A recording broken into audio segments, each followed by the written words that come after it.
तो इस वक्त बात कर लेते हैं मार्केट की, उस पर भी क्या कुछ असर पड़ रहा है, क्योंकि ट्रांसपोर्ट जो है वो नहीं पहुंच पा रहा है। और वहीं अगर खरीदारी की बात करें तो खरीदारी करने के लिए जो है ग्राहक नहीं पहुंच रहे हैं। तो इस वक्त बात कर लेते हैं, कुछ लोग इस वक्त हमारे साथ यहाँ पर मौजूद हैं।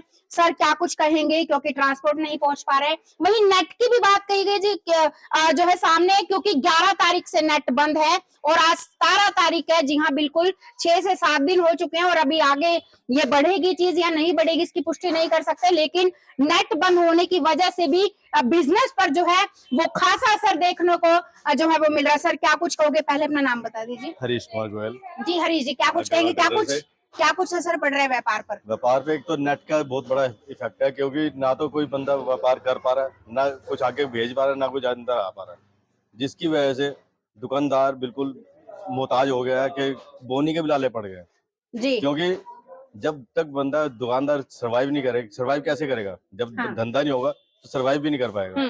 अगर धंधा होगा तो सबको रोटी मिलेगी और सबको, ट्रांसपोर्ट को, दुकानदार को, आगे मार्केट में बिल्कुल सन्नाटा हुआ है। 6 दिन से हम बोनी के लाले हुए हैं। हरीश गोयल जी, आपने कहा कि बिल्कुल ही रोटी के लाले पड़े। कहीं देखिए दुकानदार जो है वो कहीं ना कहीं आगे जो स्टाफ रखता है, कहीं ना कहीं उस पर भी असर देखा जा रहा है। बिल्कुल इफेक्ट आएगा, क्योंकि हमने कमा के ही देना है कस्टमर को जी। कस्टमर को कमा के देंगे, कस्टमर को कमा के ही अपने वर्कर को देंगे, तभी हमारा पेट पल पाएगा। हमारी बारी बहुत बाद में आती है, उससे पहले बिजली के खर्चे हैं, अपना दुकान के खर्चे हैं, चाय पानी के खर्चे हैं, उसके बाद हमारा नंबर आता है जी। जब हम ही नहीं वहां तक हम ही नहीं पहुंच पाएंगे जी, तो हम किसको क्या करेंगे, व्यापार को कैसे संभाल लेंगे जी। बिल्कुल, इस वक्त मनियारी मार्केट में इस वक्त हम पहुंचे हुए हैं और राम रतन गर्ग जी जो है वो हमारे साथ है। हालांकि काफी मुद्दों को, काफी चीजों को सुलझाने में इनका खासा सहयोग जो है वो रहता है और वो इस वक्त हमारे साथ है। राम रतन जी, क्या कुछ कहेंगे? बात सिर्फ इस वक्त कर रहे हैं, किसानी आंदोलन चल रहा है, लेकिन व्यापार पर कितना ज्यादा असर जो है वो पड़ रहा है? शिल्पी जी, व्यापार तो इस समय देखो, मैं तो अपनी मार्केट की स्थिति बता सकता हूँ, व्यापार चौपट है जी। लेकिन सबसे गंभीर विषय ये है, हम उत्तरी भारत की इस मार्केट के दुकानदार तो हाँ, छोटे छोटे दुकानदार हाँ जी, सरकार के बिना तनख्वाह के हम मुनीम हाँ, सुबह से शाम तक सरकार के लिए जीएसटी कलेक्ट करते हैं और इनकम टैक्स पे करते हैं जी जी। लेकिन जब चुनावी माहौल होता है, सभी पार्टियों के नेता समाज के बीच जाते हैं और वो लुभावने वायदे करते हैं, बड़े बड़े वायदे करते हैं, हम ये मुफ्त में देंगे, हम ये मुफ्त में देंगे। मैं माननीय सुप्रीम कोर्ट से निवेदन करना चाहता हूँ, सरकार चाहे किसी की दल की है, चाहे देश की सरकार है, चाहे राज्यों की सरकार है, ये जो नेता मुफ्त में रेवड़ियां बांटते हैं, लोग इनकी बातों को पकड़ते हैं, जब वो पूरी नहीं कर पाते फिर वो विद्रोह होता है, आंदोलन होता है। इसलिए सुप्रीम कोर्ट जी से, माननीय सुप्रीम कोर्ट जी से निवेदन करता हूँ, इन नेताओं की जुबान पर लगाम लगाए और ये जो मुफ्त की रेवड़ियां बांटते हैं ये बांटने बंद करवाएं। क्योंकि हमारे प्रधानमंत्री भारत रत्न श्री अटल बिहारी वाजपेयी जी ने एक बात कही थी कि इस देश में अगर आपने कुछ मुफ्त में देना है, सड़क, शिक्षा और स्वास्थ्य दें, इसके अलावा जो कुछ आप देते हैं वो देश को कमजोर और इंसान को कामचोर बनाते हैं। तो मेरा माननीय सुप्रीम कोर्ट जी से निवेदन है, अगर ये लुभावने वायदे जनता के बीच में ना लेकर के जाए और इन पर पूर्ण रूप से प्रतिबंध लगे, ये अहम मुद्दा है। क्योंकि अगर ये लुभावने वायदे नहीं करेंगे, हम सारा दिन जीएसटी कलेक्ट करके देते हैं, वो पैसा विकास में लगाओ, मुफ्त की रेवड़ियां बांटने में मत लगाओ। मतलब आप कहीं ना कहीं ये कहना चाह रहे हैं कि जो वादे पहले पार्ट 1 आंदोलन में किए गए थे किसानों के साथ, वो भी कहीं ना कहीं खोखले नजर आ रहे हैं और कहीं ना कहीं आप देखें झूठे वादे किए गए थे सरकार की तरफ से। ऐसा जी देखो, कुछ वायदे तो हमने 16 किए हैं, लेकिन मैं एक सरकार के लिए बात नहीं कर रहा मैं। कभी राज्य का चुनाव आता है, कभी देश का चुनाव आता है, ये नेता लोग सभी दलों पर लागू होना चाहिए, कोई एक दल की बात नहीं कर रहा मैं। जो भी ये नेता लोग हैं ये खोखला मुंह करके वहां जुबान तो खोल देते हैं, लेकिन वादे पूरे होते हैं, लोग बातों को पकड़ लेते हैं, इसलिए फिर ये विद्रोह होते हैं जी। इसलिए इस पर पूर्ण रूप से प्रतिबंध लगे, माननीय सुप्रीम कोर्ट ही पूर्ण प्रतिबंध लगा सकता है और किसी के बस की बात नहीं जी। राम रतन जी, बात कर लेते हैं नेट की अगर बात करें तो पूरा जो है रिचार्ज आप देखते सकते, आप सभी को पता है कि क्या कुछ कोई 3 महीने का रिचार्ज कराता है और कई 1 महीने का, लेकिन उसमें अगर नेट की हम बात करते हैं, वो रिचार्ज होता है वो महीने के 30-31 दिन नहीं बल्कि 28 दिन आपको मिलता है। लेकिन अब 28 दिन का जो है अब वो पे जरूर किया जाता है, लेकिन अब बात करें तो 6-7 दिन से वो भी बंद पड़ा है। क्या उसकी भरपाई किस तरह से हो पाएगी? आमजन जिस तरह से सरवाइव कर रहा है, नेट जो नहीं मिल पा रहा है, उसकी भरपाई कैसे होगी? ऐसा जी देखो, मैं ये कहता हूँ हमारा देश पूर्ण रूप से विकसित दिशा में जा रहा है। अभी तो हम विकासशील है। चाइना के पास अपना सर्वेयर है, अमेरिका के पास अपना सर्वेयर है, हमारे पास अपना सर्वेयर नहीं है। भारत सबसे पहले अपना सर्वेयर पैदा करे। और ये जो नेट की प्रॉब्लम है, ये बार बार प्रॉब्लम में आती है, क्योंकि यहाँ सारा सौदा नेट के अधीन होगा जी। आज सारा सौदा नेट के अधीन होगा। अगर नेट है तो आप कामयाब हो, अगर नेट नहीं है तो कामयाब नहीं हो। आप बैठे रहो, हाथ पाथ रखे। आज कोई भी फाइल खुलती है, कोई भी अगर एरोप्लेन उड़ता है ना, वो भी नेट से उड़ता है। अगर नेट आपका है, सर्वेयर आपका है, तो आप उड़ा दोगे नहीं जयराम जी छुट्टी। अगर कोई वहां से क्या नाम है मिसाइल छोड़नी है, वो भी नेट से है। कोई बड़े से बड़ा सिस्टम है, देश सारा नेट के अधीन, हम आजाद नहीं है। इसलिए सर्वेयर हमारा पैदा करें।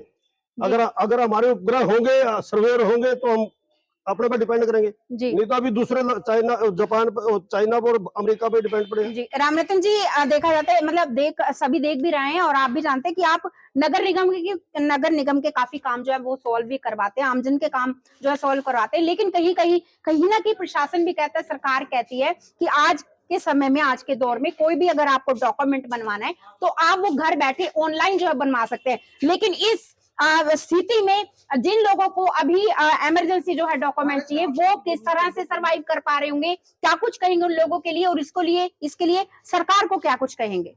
ऐसा परेशानी तो है जी। तो जब नेट नहीं आगे चल रहे तो लोग परेशान है। अब लोग बेचारे क्या करें, क्या कर सकते हैं? अब दीवारों में मथा घुमाने से रहे। अब परेशान तो ये परेशानी चल रही है जी। अब वो चाहे वो दुकानदार है, चाहे वो नेट संबंधी है, किसी ने कुछ भी बनवाना तो परेशानी तो है जी। परेशानी का लोग मुकाबला कर रहे हैं, खड़े हैं बेचारे, बाप क्या करेंगे, हाथ पाथ धर के। परेशानी तो है और इसके लिए सफर भी कर रहे हैं, चाहे वो आमजन है, चाहे वो किसान है, और वहीं अगर बात करें चाहे वो व्यापारी है। जी हाँ, किसी भी तर्क की बात जो है वो कर रहे हैं। इसमें इस वक्त आमजन से लेकर सभी लोग जो है इस वक्त सरवाइव जो है वो कर रहे हैं, क्योंकि अगर बात करें तो नेट जो है वो नहीं मिल पा रहा है। और वही कपड़ा मार्केट और मनियारी मार्केट जो है उस पर भी खासा असर जो है वो किसान आंदोलन पार्ट 2 का जो है वो देखा जा रहा है। नेट नहीं मिल पा रहा है। नेट एक समस्या लेकर आया जी जी ये मैडम मेरा बिजली का बिल है। सर पहले तो नाम अपना। मेरा जतिन अग्रवाल जी। मैं व्यापारी बंदा हूँ। ये मेरा घर का बिजली का बिल है जी। कल मैं गया यहाँ पे हरियाणा रोडवेज के दफ्तर के सामने बिल जमा करवाने। वो लोग हड़ताल पर बैठे थे बाहर, हरे रंग की दरी बिछा के। कल भारत बंद था, 16 तारीख थी जी। अच्छा चलो कोई बात नहीं, हमें नहीं ना पता था, हमारी दुकान खुली थी जी। तो आज मैं गया, वो कहते कि नेट बंद है तो बिल नहीं जमा होएगा। तो अब मैंने उनसे ये पूछा कि परसों सोमवार को लास्ट डेट है, मैं इतने दिन से चक्कर काट रहा हूँ, तो मेरा जुर्माना लगेगा? कहते जी हमें नहीं पता। अब मैं ये पूछना चाह रहा हूँ भी जुर्माना लगेगा नहीं लगेगा, क्या सिस्टम रहेगा भी, हमें भी थोड़ा बताया जाए भाई। ऐसे पागल ना बनाया जाए किसी बंदे का, पैसे दे के बिजली ले रहे हैं हम फ्री वाले लोग नहीं हैं। क्या नाम बताया सर आपने अपना? मैंने अपना जतिन अग्रवाल। तो जतिन अग्रवाल जी, ये मेरा बिजली का बिल है जी। बिल स्लिप जो है जी, बिल स्लिप जो है वो लेकर यहाँ पर पहुंचे। हालांकि बिजली दफ्तर ये कल पहुंचे थे, लेकिन इनको नहीं पता था कि भारत बंद है, और एक बार फिर से आज पहुंचे थे। लेकिन कहीं ना कहीं प्रशासन से, सरकार से एक जो है चीज ये पूछना चाह रहे हैं कि इसके बाद, क्योंकि जब बिल आता है और एक उसकी समय सीमा जो है वो तय की जाती है, लेकिन उस समय सीमा के बाद जो है एक और स्लिप आपके पास आ जाती है, जिसमें जो है उसमें और पैसे जो है वो जोड़ दिए जाते हैं, और उसी के अनुसार जो आपको बिल पे करना होता है। लेकिन अब उसका जवाब जो है वो मांग रहे हैं कि किस तरह से अब इसकी भरपाई किस तरह से भरा जाएगा, उसका जवाब मांग रहे हैं। और उसके बाद अगर ये बिल नहीं भरा जाता है तो उसके बाद मीटर काट दिया जाए, कनेक्शन काट दिया जाएगा, और उसके बाद मीटर उतार लिया जाएगा। इसका जिम्मेदार आखिर कौन होगा? हर सवाल का जवाब जो है इस वक्त कपड़ा व्यापारी मार्केट, किसी भी मार्केट की अगर हम बात करें, चाहे वो मनियारी मार्केट है, वहीं अगर बात करें आमजन, तो हर किसी के जो है जुबान से एक ही सवाल निकल रहा है, क्योंकि ऑनलाइन सभी चीजें होती थी और नेट बंद होने की वजह से सब कुछ ठप पड़ा है। इसका जवाब मांगते हैं सरकार से, प्रशासन से। आम जन आप देख रहे हैं किस तरह के सवाल जवाब जो है वो किए जा रहे हैं। तो बिल्कुल डंप हो गई है। जब से किसानी आंदोलन का 3-4 तारीख से सुनने को शुरू हुआ है, उसी टाइम से मार्केट डाउन होनी शुरू होगी। अब तो ऐसा हालात है कि अंबाले में आने के लिए कस्टमर डर रहा है और रास्ता भी नहीं है। तो मार्केट में बिल्कुल ग्राहक नहीं है, बहुत ज़्यादा दिक्कत हुई पड़ी है। माल आने में दिक्कत हो रही है, माल भेजने में दिक्कत हो रही है। हर प्रकार से व्यापारी के ऊपर बहुत ज़्यादा असर पड़ रहा है। क्योंकि ये अब सीजन शुरुआत की टाइम थी, अब गर्मी का सीजन शुरू हो रहा था, आगे होली का टाइम है, होली का सीजन शुरू होने वाला है, तो मार्केट में अगर ग्राहक नहीं आएगा तो हम अपने खर्चे कैसे निकालेंगे। सबसे ज़्यादा दिक्कत तो हम लोगों को हो रही है। हमारी तो सरकार से अनुरोध है, इसके ऊपर कोई ना कोई बहुत जल्दी हल निकालना चाहिए, नहीं तो रास्ते खोलने चाहिए। कम से कम हम व्यापारी तो ना मरे, हमारा तो कोई कसूर नहीं है इसमें। तो जो भी है, जिसको जल्दी से जल्दी हल निकालना चाहिए।